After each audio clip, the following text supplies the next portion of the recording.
This week on Quadriga, cyber attacks, worldwide war. Hacker attacks on government facilities are on the rise, and they're becoming more and more professional. The German parliament seems to have underestimated the danger for years. Governments around the globe are stepping up their cyber forces. But terrorists could use the internet to attack military and civilian targets. Are we prepared for cyber warfare? Coming to you from Berlin, Quadriga, the international debate. Your host this week, Melinda Crane. Hello and welcome to this week's edition of Quadriga. The threat of cyber attacks is high and on the rise, according to experts. Who's most at risk? How much damage do such attacks cost, and what can be done to stop them? That's what we want to talk about on this week's edition. It's my pleasure to introduce our guests. Ulrike Herrmann is business editor at the Berlin daily newspaper, The Taz. She says cyber war is a threat, but normal wars remain the true danger.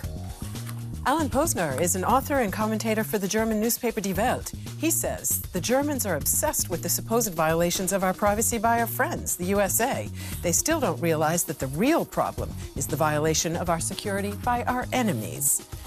And our third guest is Andreas Kluth. He's been writing for The Economist since 1997. He's been the magazine's Berlin bureau chief and Germany correspondent since 2012.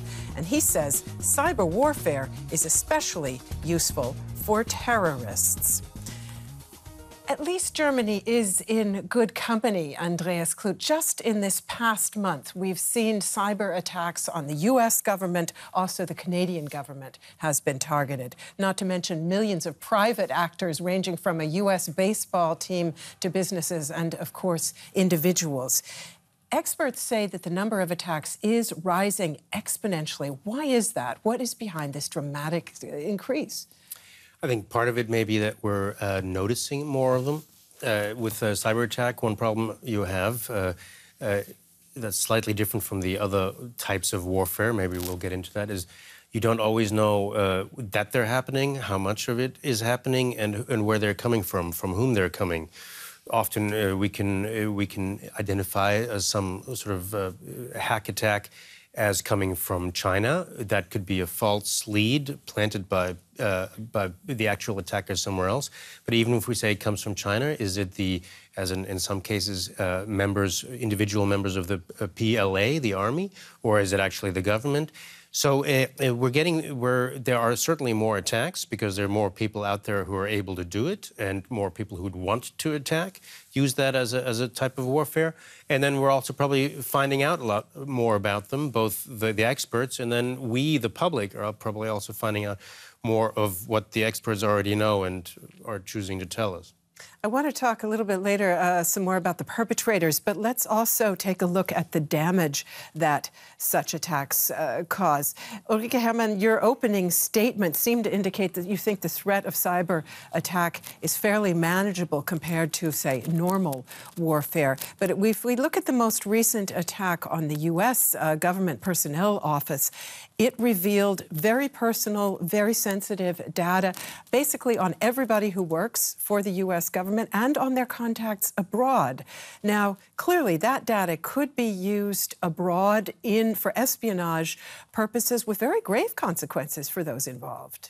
Well, I do not want to deny that these attacks are dangerous. But I think one should not, cyber war, that sounds like Star Wars or something like that. One should not enlarge the danger disproportionately. All I wanted to say is that if you look, for example, at the refugees that exist today, 60 million, they come from countries like Afghanistan, Iraq, Syria, or Somalia, and they escape from wars that are really very, very basic. It's just very basic weapons that kill millions of people. And these cyber attacks are, of course, grave. But so far, no one has been killed by them. And the whole espionage topic is more or less a fantasy. You do not even know whether there is any espionage. The most efficient attack there ever was the United States and Israel somehow destroying Stuxnet. Stuxnet destroying plant of Iran where they want to build a nuclear bomb. I mean, that was really effective, and I must admit I'm even in favor of that. But that was the only incident there ever was where you can really say, OK, there was effective warfare being done. Let's come back to that particular use of cyber attacks in just a moment. But first, let's take a closer look at the attack here this month on the German Bundestag. The cyber attack struck at the heart of the German parliament's IT system. The intrusion affected up to 20,000 computers used by politicians and staff. Unnoticed, large amounts of data may have been appropriated. Administrator rights were hijacked. At least part of the network will have to be overhauled because it's no longer secure.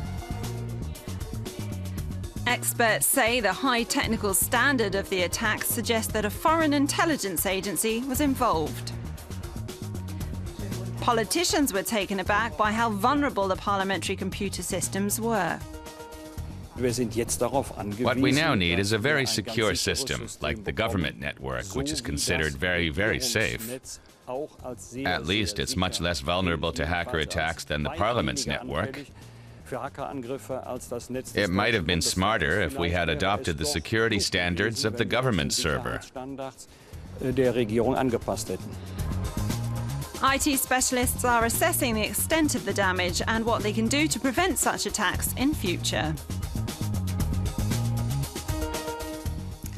Chancellor Merkel has a parliamentary office. Its computer was among those that were breached. Alan Posener, it seems that this attack went on for quite a while, apparently largely unnoticed, despite the fact that experts have been warning for years that the rise in attacks is exponential and that they are more complex and graver every month. So how could that happen? Well, you know, I'm not the Bundestag's IT expert or IT security expert, so you'd have to ask him or her how that could happen. But I think there is a general feeling in Germany. If you look back over the past 1, 2, 3 years, all we've been talking about really is what the NSA is doing, for instance, or what our foreign intelligence service, the BND, is doing together with the NSA. In fact, in these very days, we're discussing the question, should the operations of the NSA and the BND be controlled by a parliamentary committee? Now, if they were, and if they had been, and if the intelligence had been given to these people, that intelligence would already be on the desk of someone in Moscow by now. So this shows you, actually, how our discussion is skewed. We're not protecting our own institutions, but we're attacking the institutions of our friends or attacking the fact that we're working with our friends. And, you know, this is part of a sort of German mindset which has to change. You're telling us, in other words, that the threat awareness is gravely underestimated in the case of cyber attack. Yeah, we see the USA, which is helping us as our enemy. I mean, in broad parts of the chattering class, I'd say, and we're not aware of the fact that, in fact, we do have quite ambitious and capable enemies in Moscow and in Peking and other places too. I wonder if the other guests would agree with that. Do you think that the preoccupation with potential spying by an ally, a friend, the U.S., has actually displaced what should be concern about cyber attacks? Andreas Kluth? For sure. I mean, by the way, I write for a British magazine. The Brits aren't exactly angels from the German point of view as far as spying goes. They see a spy as James Bond rather than as the Stasi or the Gestapo.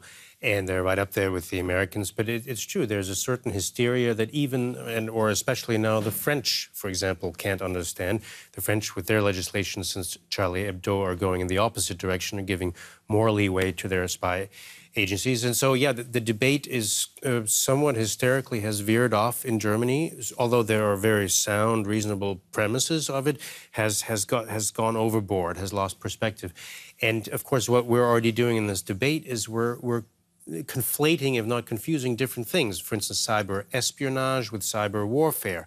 And to me, they're very separate things. And to me, cyber warfare is, if anything, the more interesting thing to contemplate. I mean, espionage has always been there, always will be, so will warfare. So we have to sort of figure out what's actually changed. We have new technologies, we have to master them, but it's kind of a race, and we've always had that. Do I assume correctly that you would all agree that this attack on the Bundestag was in the category of cyber espionage, Ulrike Herrmann? Yeah, of course, it was nothing else. It was just espionage. And really, to be honest, I wonder what those who try to spy on the Bundestag really hope to find. Because, you know, most of the documents that are being passed through the Bundestag are public knowledge anyway. You know, legislation is not done in secrecy.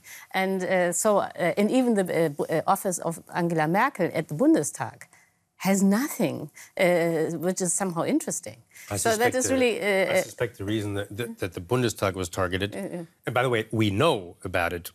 The ones we don't know about, we don't know about. Yeah, exactly. But I suspect the Bundestag was targeted because it was what we call a low-hanging fruit. It was easy to target, not because there was great information. Exactly, it would have been much more interesting to target the Kanzleramt, the Chancellery, or the Defense Ministry, or the Finance Ministry, especially this week. There would have been more interesting information there. But I think the Bundestag, it appears, was a little bit behind the curve, shall we say, in keeping its guard because up. there is nothing secret, so of course they didn't take much trouble to somehow protect themselves. But I mean that everyone thinks that it was the Russians. Now, if the Russians can only attack the Bundestag, I mean, then they apparently do not have much technological knowledge. But as you say, we don't know anything about the other attacks. So perhaps this one was disclosed. I mean, it was disclosed publicly by the president of the Bundestag because it was so harmless. So, Alan Posener, if I listen to this, it sounds much like what was said about the NSA and its abuses, essentially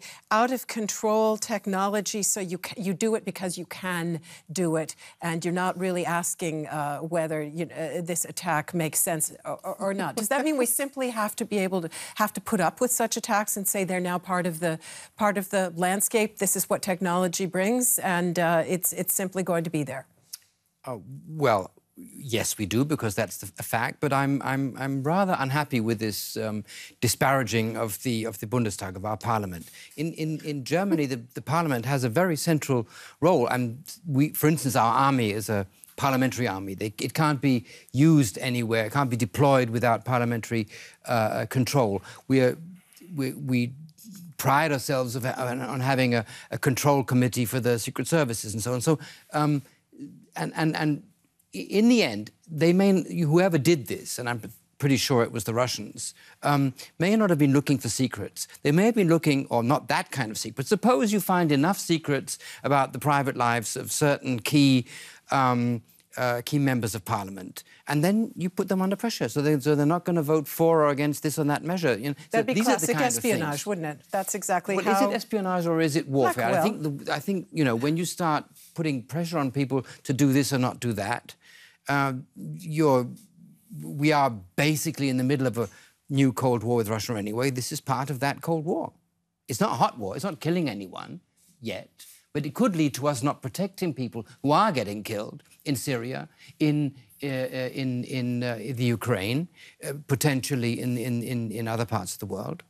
Andreas Kluth, if you look at that report, you see that there are vast divergences in the level of damages that people believe this has caused. One expert, one CDU member of parliament said, it's just a software problem. Other experts said they're going to have to rebuild their entire computer system. In order to know whether that is an investment worth making, we surely do have to come to agreement about how grave this risk is, right, and whether, in fact, it's something that is going to continue and even increase in future. Well, I mean, first of all, the cost and the risk of it, or the quantifying the cost of this attack or any attack, I don't even find interesting or fruitful, because I view it as, if I might just take 2 steps back for one moment. I think we at The Economist have for a long time considered cyber warfare the 5th domain of warfare. If you go historically way back, you had land and sea. I mean, Hannibal against Rome, land and sea. More recently, quite recently, we've added air. That was a 3rd. More recently still, we added space. And now, very recently, we added cyber warfare. But you would never sort of ask, what's the cost of sea warfare in a war? It's essentially, they're all aspects of, in the case of, if we now switch our attention from espionage to actual warfare, they're aspects of warfare. And one excellent example was brought up, and that's just when what we think was Israel, possibly with America, could have been others, though. Getting into the computers of Iran, that was the alternative to a physical bombing of those sites. It may have worked better than a physical bombing.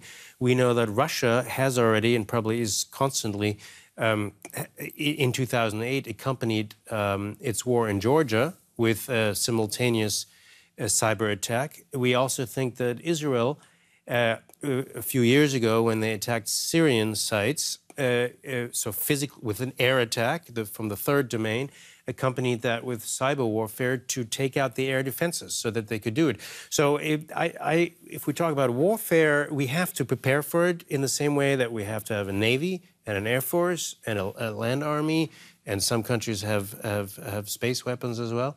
So we have to look at the whole thing, and you're not going to take one out and say, oh, we won't worry about that. I think everyone is already on high alert about this and has been for years. It's just a matter of what are you able to do, because it's an arms race. Who has the smartest hackers? And that's the new, there's interesting asymmetries that can come about. You can have the most powerful army in the world, but if the hacker in China is better than your hacker, you're open. Tell us something, because Alan Posener mentioned many people do believe that this attack against the Bundestag was perpetrated by hackers based in Russia or working for Russia. Why does it seem to be that so many attacks are perpetrated by China or Russia? Is there a reason for that? Well, I mean, I suspect, first of all, we have to be careful. So I'd be interested in why we think that this came from Russia right now, because these hackers are also good at, some intentionally disguise their origin and plant false leads. And sometimes that can be as easy as misspelling something in a way characteristic of Chinese language, for instance. And that's when you want them to think for a while, okay, it was the Chinese when it was really the Russians. We know North Korea was added, Iran is added, and of course Israel, America is added. I'm pretty sure Germany is added too. So I wouldn't speculate right now whether this was from Russia or not. It was obviously nasty. I can't say more than that about this specific case yet. Alan Posener talked about the fact that cyber warfare or cyber attacks blur the distinctions between normal warfare and perhaps economic attacks.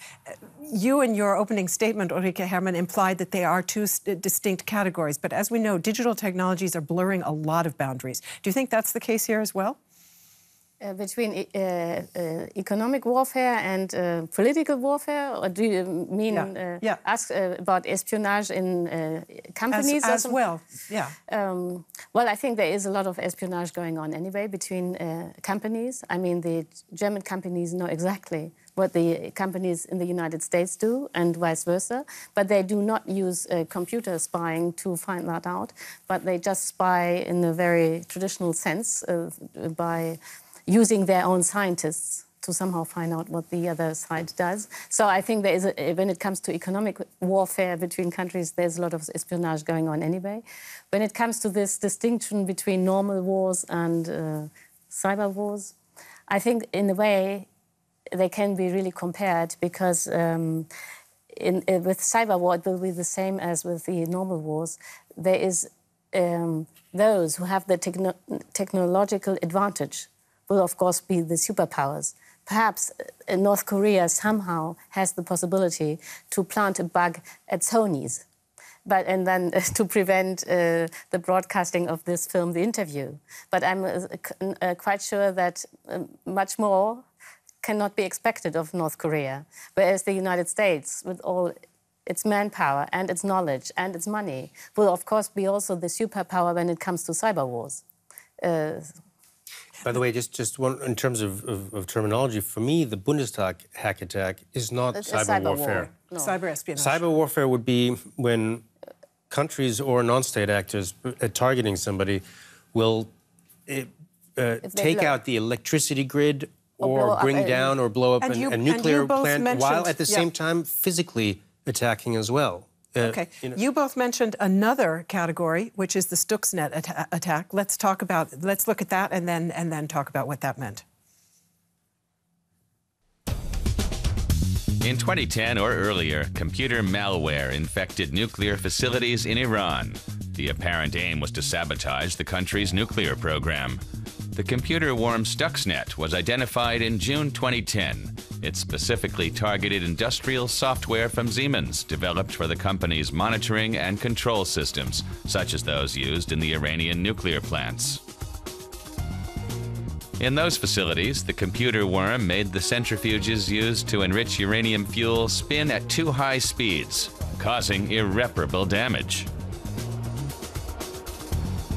In view of the complexity of the Stuxnet attack, experts suspected that a government was behind it, but it's still unclear which one.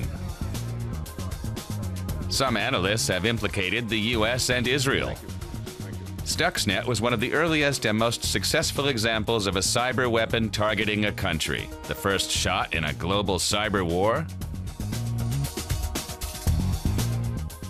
Alan Posener, what do we know about the effects of that attack? What effect do we believe that it truly had on Iran's nuclear policy? Well, you can speculate, but what the immediate effect was that they had less. That they couldn't, as we just saw, that they had less centrifuges. They couldn't develop their nuclear capacity that quickly. Also, in a way, they were warned that this is possible. So it's just possible that, in fact, the situation where we are now, where they are negotiating about their nuclear capacity, might be one of the very positive results of this attack. And in fact, Stuxnet itself is a positive thing. It's surely much better to infiltrate a place like Bushehr and turn it off like that than to bomb it from outside, which is bound to cause loss of lives and so on. So if you can do that, and if the person you are negotiating with, basically your enemy, thinks you can do that, then surely that's a good thing. I mean, this is so cyber warfare shouldn't only be considered as something which is bad. If you have these capacities, if you're, the person who wants to do you harm knows you have these, or feels or fears you have these capacities, well, you're one up, aren't you?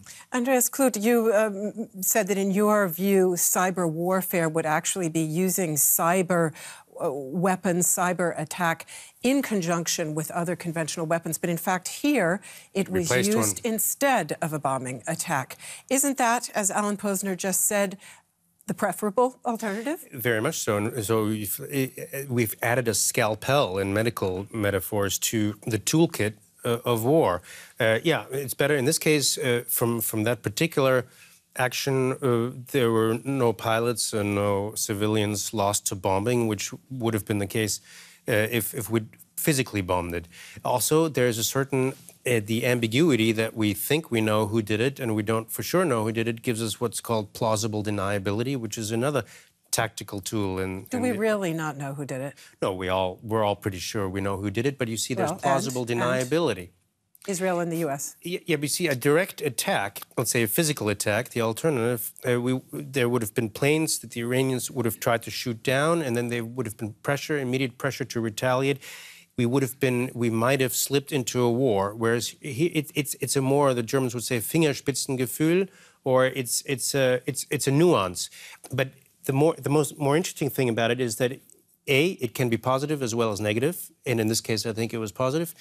B, it helped us, it was a tactical tool to help our strategy. It set them back time-wise in their timetable to build these nuclear weapons, which helped the negotiations where we think we may yet get a deal, and it may have changed the situation, the dynamics of the negotiation, and may in the end prevent a war.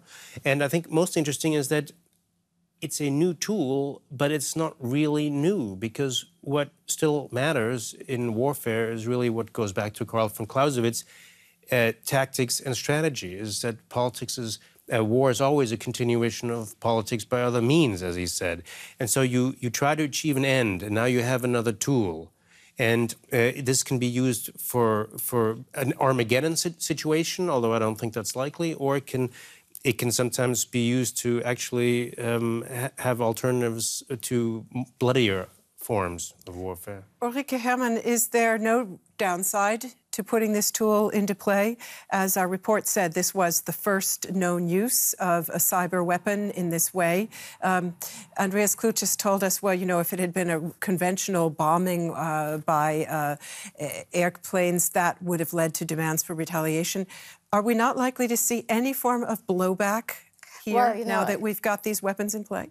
Well, I think the problem really is, I mean, I agree that it was, of course, very effective to somehow just switch off this plant in Iran. But, of course, the problem is that these weapons can also be used against the West. And, of course, the biggest problem would arise if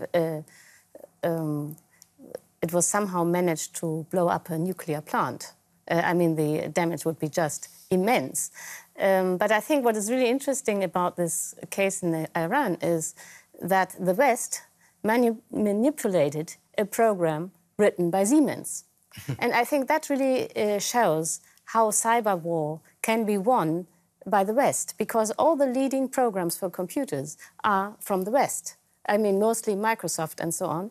And, of course, that somehow gives the West an advantage when it comes to knowledge. For now, at least. Ellen Posener, how vulnerable are our military systems? Just starting out with our military systems. We know, for example, that U.S. Central Command in Tampa had its Twitter and YouTube accounts breached at the beginning of this year. But, of course, those are the Twitter and YouTube accounts, not sensitive military files. The CIA and NATO have also reported breaches. Apparently, they say, not really threatening ones. But aren't our military systems very, very dependent on digital technologies, which in fact could also offer a way in for cyber threats? Well, obviously, and totally so, and increasingly so, especially since the United States is relying more and more, for instance, on drone warfare, which depends totally on long-range communications. Now,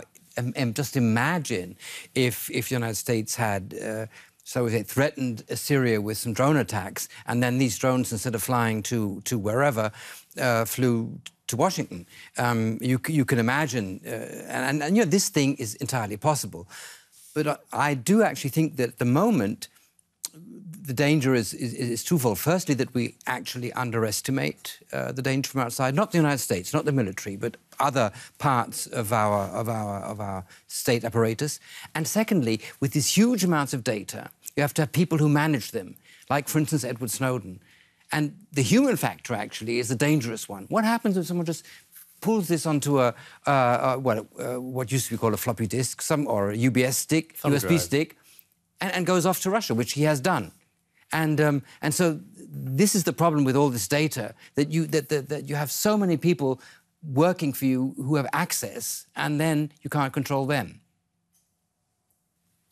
Andreas Kluth, there have apparently been these breaches at various military centers. As I said, none of them are thought to have been threatening so far. But can we be sure that there's not a lot that we don't know? No, we can be sure that there is a lot we don't know. I mean, in fact, us sitting here, we will not get answers to this, to how much we're at risk or anything. I would just say the risk is large and it's there, but I would again sort of almost want to inject a little bit of historical perspective into this. These kinds of risks were always there. If you go to mediocre movies or even good movies like the Dr. No, let's say, there were old-fashioned ways of getting into power plants and electricity grids and taking them out. So we've done these things before. I can only sort of quote experts. The Americans are very much on top of this and do regular reports about cyber warfare and the threats.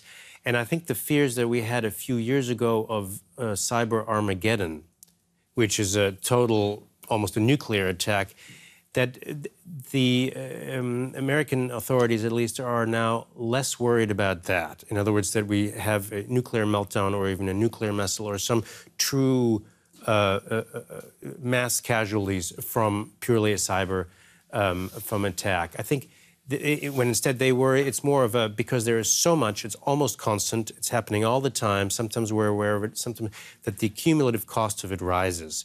And so it's frequent but not always disastrous, as opposed to very rare and disastrous. Now, I think also that's the one glimmer of hope I have from the point of view of terrorists. Number one, some of the more colorful terrorist organizations that we talk about at the moment, ISIS and so forth, are not necessarily the ones you'd suspect of undue ability in this field. Number two, it's not really their tactics. They want to make it bloody. They want to make it medieval. They don't want to anonymously take out our power grid.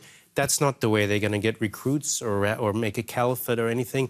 That would be more the Russians if it came to that. So, whereas ISIS is unfortunately the more gruesome, dull knife edge that they're still opting for. So I think we shouldn't get carried away, and I still see it as a continuum of technologies that we've had throughout the history of warfare. We keep adding to them. Let's take a brief look at this sector that you mentioned, namely the sector that involves power plants, nuclear facilities, also, of course, water, transport, health, all of them dependent now on digital technologies. We know that the vast majority of cyber attacks are against firms. Some big corporations are reporting as many as 100,000 attacks per month. So let's take a closer look at what cyber attacks in that sector could mean for public safety and health. Energy supplies, transport, flows of money. Much infrastructure is controlled by computers. That makes industrial nations like Germany vulnerable. Could just a mouse click make financial markets crash, break down the energy grid and destabilise government?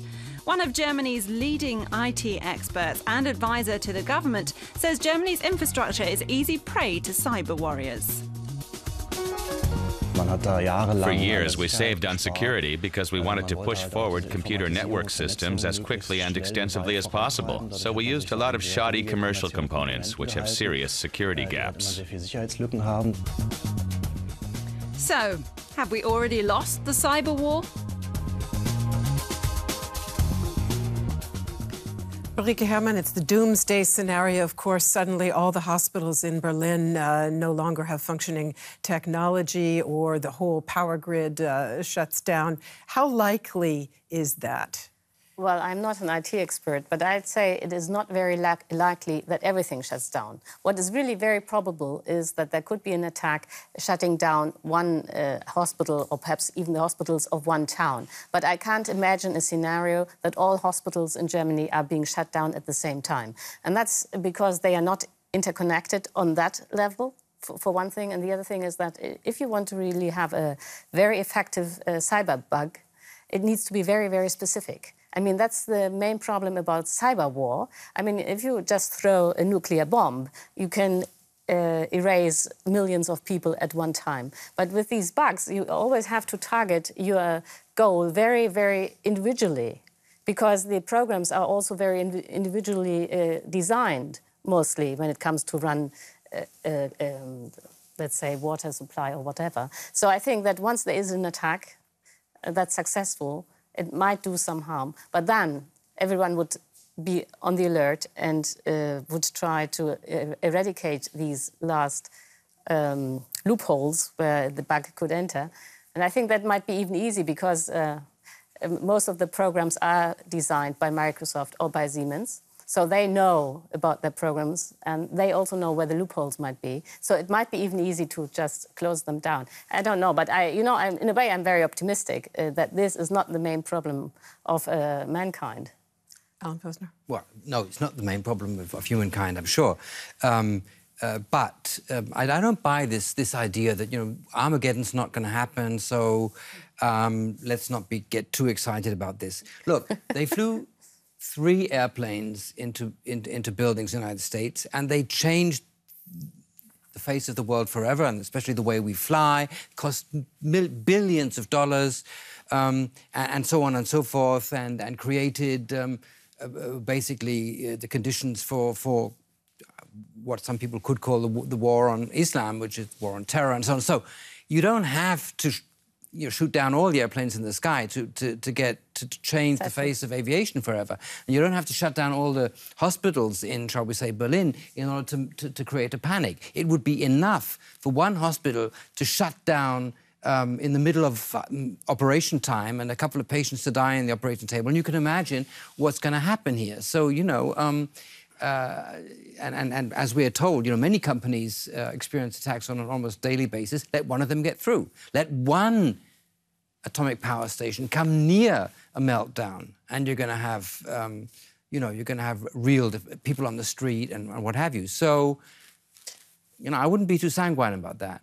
Andreas Kluth, your opening statement that I quoted earlier in the program said these technologies are useful for terrorists. You've just told us you think, well, actually, they like it bloody, so this may not be that tempting for them. But the fact is they have proven very, very adept at using digital communication methods. Twitter, YouTube. ISIS is a master at using websites for propaganda. So can we be so sure that they won't be equally sophisticated in terms of using cyber weapons? No, and in fact, if you think back to the World Trade Center, I mean, it's one of those bizarre details that we all carry around with us that they used a very new tool, airplanes, and an extremely old or simple one, box cutters, if you remember, to get into the cabin. Recently, we had the German wing strategy. That was not terrorism, that was psychological problems, but that was also relatively old-fashioned, a modern tool, but an old-fashioned problem, just human failure. But we could contemplate what if on September 11th they had combined that, and this is really what I'm saying, their attack with cyber warfare. What if they had at the same time taken out the air traffic control? On that day. There was chaos anyway on that day, if you recall. At least one plane was shot down and did not reach its destination, and the other one on Pentagon could have done more damage. If they had gone for maximum shock and terror, which is what terrorism is about, they could have combined their attack with the old-fashioned or the simple tools, whether it's box cutters and airplanes, with a cyber attack and done even greater damage. And of course, that is a risk. I'd like to come back to the question posed by our title, Cyber Attacks Worldwide War. Have we already lost it? If we look at the strategy now being followed by the Pentagon, Ulrike Herrmann, it decided 3 months ago to adopt a new cyber strategy, putting a lot more emphasis on deterrence and also apparently offensive operations, including deterrence of these kind of systemic threats to transport systems, energy systems, health, and so on. Do all NATO countries need to be looking at adopting such strategies, and will taxpayers foot the bill? Well, I think that this defense strategy is correct. Technically, I can't judge how much that would cost, but of course it would be somehow stupid not to realize that there is a risk. All I'd like to say is that these normal wars and these normal tools are even more dangerous. I mean, just as you said, it was very, very easy to get a plane into the World Trade Center with very basic tools. And all the costly wars where many people die are fought by very, very basic weapons. So one should not get overexcited by cyber war. But of course, it's necessary to somehow see the danger. Alan Posener? Yeah, we're in a problem here because we don't like fighting these messy little wars. This is not new. We had it back in Bosnia. It's 20 years from Srebrenica, where the Serb army, ragtag army, killed 8,000 Muslims with normal means, just shooting them, and NATO, with all its firepower and so on, couldn't intervene, and the reason they couldn't was basically lack of political will. Let's face it, they could have bombed the Serbs to Kingdom Come, but they didn't. So these are the problems we have to deal with. We didn't have the nerve to do it in Syria, for instance, protect people, and so on and so on. We don't have the nerve in eastern Ukraine. So I agree totally. These are the actual problems facing us. But if they're impounded by a fear of what certain enemies could do to us, and then of course that makes it even more difficult. So we have no alternative but to develop these weapons ourselves. It's unfortunate. And if, for example, we could prove that the Bundestag attack was perpetrated by Russian hackers, What should be done in that specific situation? Change the system. I don't think we should bother Do we need to retaliate? Well, why would you attack the Russian parliament? Because that's not a non-parliament anyway. I mean, what are you going to do? But I think we should definitely be looking at the paths of control, for instance, command and control between Mr. Putin and his soldiers who apparently are not there, who he says aren't there in eastern Ukraine, who are actually directing actions, and do everything we can to be at least capable of disrupting these lines of command and control. I hope someone's working on that in the Pentagon. I would be very disturbed if they weren't. Andreas Kluth? Yeah, I would just say, in terms of our conversation, which has roamed far, but in terms of the actual likeliest place where I expect the next concrete threat of cyber war is on our eastern edge, Russia and Ukraine, where we're all worried, especially the Poland and the Baltic nations, that could go further. And we're already using the term hybrid warfare to describe what Putin does with his little green men, unmarked armies, propaganda war, the combination of all these things. We could include propaganda in that. And we should assume that Putin is using cyber warfare as another weapon alongside the others in Ukraine, and will use it, would use it if the conflagration spread any further to the Baltics and Poland. And I think NATO should be preparing for that dual or multi-front attack, which will include cyber war. And in terms of preparedness, are taxpayers going to be asked to foot a significantly larger burden in future to try to get cyber strategies of defense up to speed? Well, taxpayers, we're not talking about NATO. It was decided in Wales at the NATO summit that we should all try to get towards the 2% of GDP. But that's for military spending as a whole. This is included in that. This is part of that in my definition right now. So I don't think there's a special worry that comes to taxpayers. We're saving on more conventional land forces. So this is where war is going. This is where we have to put the money. Thank you very much. Thanks to all of you for being with us today, and thanks to you out there for tuning in. See you soon.